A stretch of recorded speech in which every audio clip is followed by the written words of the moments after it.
我们在148讲立了个 flag， 说要专门讲讲微信视频号在2024年面向普通人打开的机会。我起这个念头其实是在春节前，当时我们一起读马化腾的腾讯年会演讲，特意画出了一个重点。他重复了上一年的一个论调，叫视频号是全场的希望，还表态说2024年腾讯要全力发展视频号直播电商。腾讯对视频号的全面发力会在哪些角度上给普通人打开机会呢？如果你还是一个新手，我建议先从24年1月份那场微信公开课上找线索。选择关注微信公开课的原因，我们下一讲再解释。总之，2024年的微信公开课上，视频号官方画出了不少机会重点，我挑3个分享给你。第一个，知识直播间，这是视频号24年要重点栽培的一个内容方向。其中呢，又有3个关键的内容类目是微信官方重点画出来的，分别是学术、职业和兴趣。学术类目就是鼓励教授、学者们去开账号，去做专精知识品类的讲授。这个内容领域的直播间，微信会帮着打通短视频，给到更好的流量支持。职业类目呢，官方画出了金融、法律、心理、求职和留学这几个细分类目，表示说，一方面会加强这些内幕的内容治理，另一方面会在产品能力上给到支持，比如要给出收费连麦的功能，来帮资深的职业达人在直播里赚钱。收费连麦什么意思？付费咨询吗？你想想给高考生们指导填报志愿的张雪峰老师的课群需求就明白了。微信划出这几个细分职业类目的言下之意，显然是官方采集到的需求数据反映这几个类目的内容供给还不足。如果知识博主们来这个领域深耕，微信愿意把需求流量匹配给你，还会拨出研发能力来帮你降低创作门槛。不过你要注意内容合规性问题。为什么要注意内容合规性啊？因为比如说金融指向的投资建议，一直以来就是知识付费领域的强需求。2024年以来 ，A 股又恢复了元气，人们也恢复了投资热情。但是你如果没有证券从业者资格证，那你就不能乱推荐股票。类似的内容合规问题会牵扯到视频号自己的监管风险，所以它作为平台方要重点把控。第3个类目呢是兴趣，在兴趣类目上，视频号平台方的玩法也挺有意思的，说是要联合各种行业协会和兴趣协会，在直播间里举办全民才艺大赛，比如书法、绘画、插花、健身大赛等等，鼓励参赛者们用自己的视频号报名参赛。视频号发起这些才艺比赛，好处在于它就能够选出一批有潜力的生活方式类的博主，日后重点来栽培嘛。另一方面，官方也能够通过才艺大赛，把更大的民众流量吸引到视频号生态里来。所以如果你或者你家里的长辈有这类才艺的，腾讯这个系列赛事，你不妨勤搜着点儿。我要跟你说的第2个机会线索是微信官方承诺说，2024年要在视频号生态里给出3种关键产品能力。第一种能力是视频号跟小程序的打通，什么意思呢？前面说了，知识直播间是视频号在24年想要重点发力的直播电商方向，这个很好理解因为知识产品是纯数字产品，交付上是最轻的，毛利率也高，不像卖一本实体书，还需要考虑供应链、物流、退货等等一大堆的问题。知识产品是主播们最容易上手去卖的一个品类，但视频号里的知识付费生意有一个缺点，不瞒你说，我自己也在微信视频号里买过课程。我最头疼的就是购买和使用被分成了2个场景。我在视频号里买完课，要自行另外去找一个小程序来听课。我好几次买完之后找不到直接的跳转链接，转头也就给忘了，这些商品就成了我的呆坏账。有这种头疼的肯定不止我一个人视频号里的知识博主们估计没少因为这个收到退货的要求。所以这次视频号跟小程序的打通，就是在用户的购买行为和使用行为之间建立跳转链接。用户们买完课，在订单页里就能够找到去上课的入口来解决这个问题。接下来一个能力也很有意思，是让所有分享带来的交易都可以被追溯。这个追溯能力有意思的地方在于，它其实是在提升直播间的分销分成能力。也就是说，直播间有了成交额，不光是主播和带货团队赚钱，你作为粉丝如果分享了商品链接，也能够确认自己的业绩，也可以从直播间得到你的销售收益。有了这个追溯功能，不管是卖课的教育机构还是卖货的电商达人，卖货的全部责任就不都是压在主播身上了，还可以把主播的粉丝们都发展成分销商。这个创新我感觉是在探索直播电商的直销时代了。最后一个有意思的产品能力是在投放算法上，视频号开始支持用户在点击短视频的时候能够跳转进直播间。这个地方我要多解释一下，买量投流已经是主播们很熟悉，你也很熟悉的玩法。在此前的短视频世界里有2种投流方式，一种呢是直接拿精彩的短视频卡段去投流，吸引用户关注主播的账号这种操作通常适合有人格魅力的主播账号，有助于从公域往私域沉淀流量，长期运营。但它的缺点是，用户从关注主播到成交商品，还有一个环节还会发生一次流量的损耗。而另一种投流方式是给直播间投流，也就是付费让自己的直播间出现在短视频用户的信息流里，把公域流量吸引到自己的直播间里来。这种操作通常适合卖饭标品的主播账号，陌生用户可能不知道你是谁，但是进了你的直播间，只要看到你正在卖的纸巾、水果、裙子、可乐、玩具，是他既有认知里的快消品，你这里性价比又不错，新奇趣还好玩，他就直接下单了。他不需要对你感兴趣，对商品感兴趣就行。但这种投流方式的缺点是，用户不一定关注你，这个流量你买一次只能用一次。所以视频号平台方尝试提供点击短视频跳转直播间这种功能，是想把这两种场景打通，看看能不能既要又要啊。这种操作现在小红书啊、抖音呢也已经在玩了。我要跟你说的第三个有意思的机会线索是，视频号要大举进校园，还联合微信支付推出了一种先学后付的营销功能。先学后付这个功能其实23年底就推出来了，一个用户微信支付分要是超过600，在微信里看到感兴趣的教育培训课程，就可以选择先上课后付费，也就是跟微信签一个自动扣款协议，每上一节课付一次费，不上课不收费。微信支付的这个功能你可能早就用过了，你用微信来刷共享单车、租充电宝，都是在归还的时候才扣费啊，也就是先使用后付费。那为什么这个功能如今也要覆盖到知识付费领域呢？两个原因。第一个原因是视频号意识到校园是一个有待开发的宝藏市场。视频号团队在微信公开课里说，微信校园移动支付2023年的覆盖率在提升，学校接入覆盖率同比增长了 73%， 达到了 96%。同时呢，消费场景的覆盖率增速更惊人，达到了 205%， 总的消费场景覆盖率达到了 61%。像在腾讯的大本营深圳大学就已经上线了刷掌消费，师生们已经开始在校园的食堂、便利店、水果店等等场景里用微信刷掌来买东西了。所以搭着微信支付的便车，校园这个场景在24年也变成了视频号的重点进攻场景。你还记得天边说视频号的直播电商24年要重点做知识产品，而在知识产品里又重点要做学术、职业和兴趣吗？这三个方向在校园里本身就藏着大量的需求，也藏着大量的优质供给。推先学后付的另一个原因是，视频号想帮用户们降低消费决策成本，增加购买。知识付费领域的电商启动门槛很低，但换个角度也就意味着它的产品供给质量非常的参差。有大量用户在直播间里买了课，听了几节才发现质量很差，不值得买，这导致整个市场对购买知识课程产品越来越谨慎。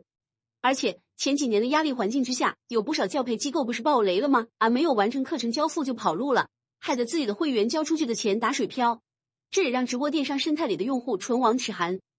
所以在腾讯看来，先学后付功能可以帮商家们解决用户的信任问题，也就提高了转化率。王富贵想要买一套3000块钱的课，但他不需要一开始就付全款，而是可以每次付100块钱，一节一节的听，还随时可以终止付费，这样一来他买课的心理成本就低多了。而对微信来说，这么做也能够逼着商家们认真做产品，提高整个生态里的内容质量。所以视频号在微信公开课上劝商家们说，先学后付虽然貌似 GMV 比付全款的时候低，但转化率拉高了，整体的利润就会比原来高。我顺着他这句话去查数据发现珠海有一个永通驾校，驾校交付的是线下课程，但也采用了微信的先学后付模式。换成这个模式之后，它的转化率比原来高了 20%。另外一个做线上教培的品牌叫豌豆思维，切换成了先学后付的交付模式之后，付费转化率也提升了 40%。好，这一讲我们讲到了视频号官方在24年想要做的3个重点。第一是大力发展知识直播间，尤其是学术、职业和兴趣这3个大类目。第二呢，他想在功能上把视频号的直播电商跟微信里的其他场景尽量拉通，并且要把普通用户也发展成分销商。第三，他要大力开发校园市场，用先学后付这个功能来提升知识付费产品的转化率。其实2024年这场微信公开课并不公开它是一场闭门课。这些信息是我在各路参会英雄零零散散的笔记里看到的。另外，这场闭门课也不怎么探讨微信生态的整体战略，而是重点聚焦短视频玩家们在视频号里做电商。微信为什么会对视频号有这样一个侧重和安排呢？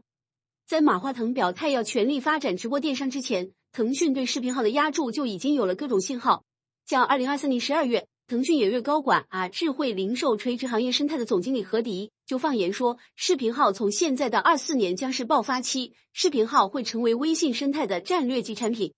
到了24年1月份，微信在广州举办微信公开课，也直接身体力行的证明了这一点。微信公开课你知道1年1度，以往是全市场理解微信生态战略和张小龙产品观演化的机会。但2024年这一次有2个明显不同。第一个不同是，这次的微信公开课不再公开，而是采用了闭门的形式进行。你知道，往届的微信公开课一向受人瞩目，媒体人想要找到新的产品哲学，投资人想要看到新的价值数据，竞争对手呢也想揣测他的新打法。微信和腾讯也喜欢这样的曝光度，这对他来说也是一次引流。但24年这场公开课不但闭门，而且没有安排主场演讲，别说张小龙了，就连总监级以上的高管都没怎么现身。微信有工作人员在朋友圈解释说，今年的公开课想要回归原点，忽略流量和热度，让公开课真正成为与开发者沟通的舞台。第二个不同，如上一讲所说，是内容上全面向视频号方法论倾斜。这场公开课设置了14个细分行业分论坛，还有2个小课堂直接派对口的视频号讲师群体，按照餐饮酒旅、直播知识与生活、直播带货、短视频 MCN、小游戏、教育等等不同主题给参会者答疑。微信官方还给参会者们派发了一份短视频运营手册，从流量、收入、保护、运营、MCN 运营等等5大方向都给出了操作指导。也就是说，微信把2024这一届的公开课改成了招兵买马、练兵带兵的闭门工作坊，把注意力聚焦在了怎么拉升视频号阵营的竞争力上。这还没算完这几个月，二级市场投资人当中也在流传一个消息，说腾讯这次发力直播电商是又一次启动了赛马机制，安排了至少2个团队来分头做尝试一个是视频号团队本尊，另一个呢是微信支付团队。你看，跟当年做微信一样，小团队谁赢谁上，大腾讯志在必得。视频号其实不是一个新产品，是微信在20年初就推出了短视频功能，期间已经4年了。那腾讯选在24年才全力发展直播电商，是怎么做的时点判断呢？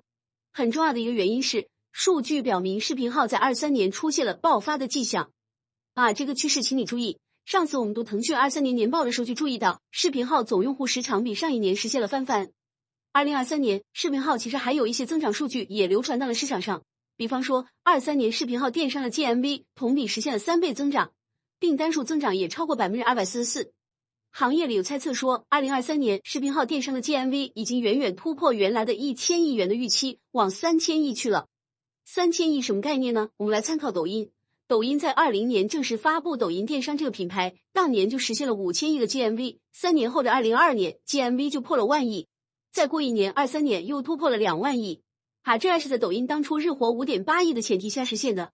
而今天的视频号背靠的是国民第一 APP 微信，有13亿的日活。视频号在微信里除了视频号和直播这2大入口，还有10几个触点和入口，像私聊窗口、群聊窗口、朋友圈、公众号、搜一搜、看一看等等等等，都可以帮他触达用户。而今天的视频号生态里也正在出现超级主播的苗子。根据新榜的数据，粉丝量超过100万的视频号账号已经有500多个了。视频号里粉丝量最高的一个账号叫小糖糖女士，是拍亲子生活片段的，她2个月前才开播，如今的粉丝数量已经超过了500万。她的每条短视频能有1000多万的观看量。还有一个账号叫易公子，是讲国学人文的平均每条的播放量也有400多万。我去看了一下，我的朋友里竟然有451个人在关注他。你看，我们身边的数据也证明视频号再起来。那大品牌呢？大品牌们也在加速进场。按照微信公开课透露的数据，过去1年在视频号里做生意的品牌 GMV 增长了 2.26 倍，品牌数量增加了 2.28 倍。视频号所有的品牌店铺当中 ，GMV 能够破1000万的店铺数量也增长了 8.6 倍。视频号的电商主播们变多，中间服务商们的生意机会也就在变多。所以视频号官方还在公开课里告诉服务商们说，2023年有超过3000家服务商的生态合作伙伴 ，GMV 在1年内增长超过 4.5 倍，贡献了大盘超过 35% 的占比。说这些什么意思？意思是有大量的潜力主播需要辅助，也请你们快来加入。所以微信公开课为什么要变成闭门课呀？因为某种意义上，视频号在24年进入了战时状态，当然要严防对手窥探和无效的观众，才敢真刀真枪的跟玩家们攀交情、讲战术、教武功、派任务，在这个爆发期里争取更大的赢面。好，前面说的都是我们外部人士感知到的数据变化，在腾讯内部感知到气候变化的时间出现的更早，这个时间点跟你也有关系，我们来重点说一说。在视频行业里把这个拐点叫做8月新政。具体来说，8月新政指的是视频号在23年8月份宣布调整了添加企业微信这个功能。在此前，视频号账号里的主页和直播间是可以挂自己的企业微信号，来把路过的用户转化成私域好友的。但从8月新政开始，就不再支持视频号新绑定企业微信了。主页和直播间里也不允许再显示企业微信的添加入口，也就是把企业微信这个私域导流通道给主播们取消了。这个调整有什么意味呢？在视频行业里有一位头部服务商叫润宇创业笔记，创始人的名字就叫润宇。他认为这标志着视频号的商业化从 1.0 进入了 2.0 阶段，也就是从 1.0 的私域商业化迈向了 2.0 的公私域融合商业化。润宇的这个观点很有洞见啊，流传也很广，我们顺着他的逻辑来解释一下。视频号20年上线的，2022年开始提速商业化，但在当时并没有能够马上威胁到抖音。很大的原因是它被微信生态里的熟人社交关系给卡住了。用润宇的话说，视频号商业化 1.0 时代的本质是前2年视频号的用户行为链不完善，流量标签不精准，只有私域玩家才有能力把这些流量变现。这话我们来翻译一下。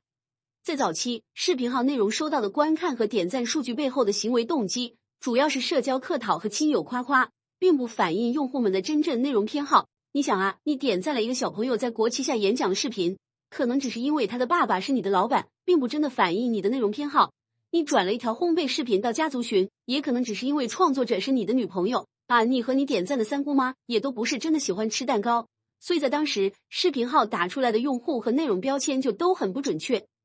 而相比之下，在当时有很多的社区团购团长、达人、公众号主理人已经开始有能力用企业微信群来运营自己的粉丝群体了，他们对自己用户的理解比视频号算法就要深刻的多。所以在视频号商业化的 1.0 阶段，主播们主要依靠自家的私域流量来卖货，视频号官方呢也需要主播们的私域运营能力来支撑它的商业化战略。所以在2022年刚开始的那个阶段，一个主播要是开直播卖货，视频号官方不但允许你在直播间挂自己的企业微信号，而且还会主动按照公私域1:1来给你投喂流量。也就是说，你作为主播要是开直播间能够引来1000个你自己的粉丝，视频号官方就从公域再帮你引1000个陌生的流量过来，你可以用话术或者用福利邀请他们添加你的企业微信，沉淀到你的私域里，日后再慢慢变现。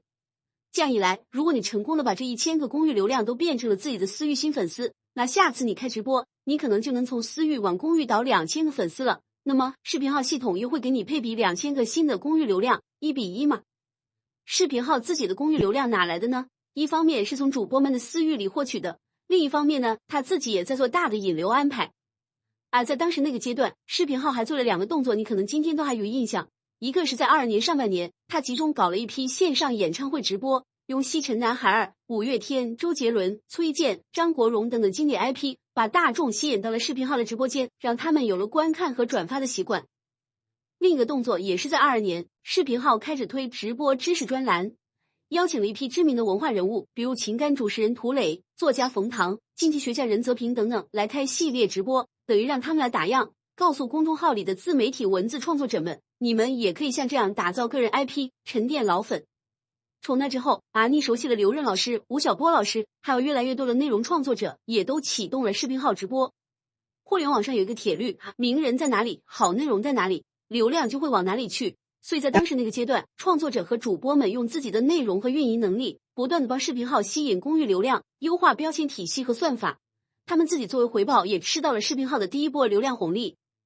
而等到23年8月新政出现之后，私域在视频号商业化道路上的权重就降低了。那润宇认为，这意味着此时视频号生态里的内容创作者和用户都已经达到了相当的规模，主播们的主要流量已经变成了公域流量，而官方希望引导直播电商用户们在公域里成交，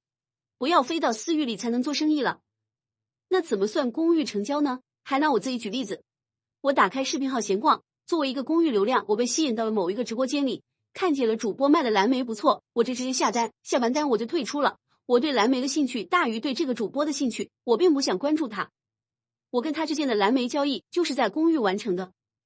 公域成交算是一个雄心，这暗示着视频号认为自己的标签体系已经够精准了，可以提前预判我这样的闲逛用户愿意买蓝莓，可以把我当做有效流量准确分发给电商卖家了。另外，这还暗示着他认为自家电商生态里的标品供给已经足够支撑起公域成交了。什么意思主播在公域里如果卖的是珠宝玉石，那公域用户大概率是要婉拒的，因为对你没有信任嘛。但他如果卖的是泡泡玛特的盲盒、洁柔的指尖、晨光的玩具，或者直径18毫米的蓝莓，那我不需要信任他，我只需要信任这个品牌或者这个品类，我就可以下单。这两个暗示也成了今天短视频行业认为视频号进入爆发期的证据。2023年短视频行业里有一句话说，23年不做视频号相当于18年不做抖音。而在8月新政推行一段时间之后的2024年，行业里又出现了一句话，叫做今天入局短视频，等于跟3年前的老玩家站在了同一条新的起跑线上。好，视频号的这样一组变化和判断，在2024年供你参考。在这之外，我们还值得对视频号保留一个好奇，那就是视频号的直播电商在公司域联动这些事情上，能不能做出不同于当下直播电商的创新和业绩来。毕竟微信是中国首任社交第一 APP， 沙野参考在2020年曾经跟你分别关注过抖音电商和快手电商的布局。当时抖音选择的定位是兴趣电商，而快手基于老铁文化选择了信任电商。而这几年看下来，快手苦苦探求的用户信任，对微信生态来说却几乎是唾手可得。这种高信任会被视频号的直播电商继承吗？我们也可以看。所以这样一个好奇，可能会在下一次我们聊视频号的时候成为切入角度。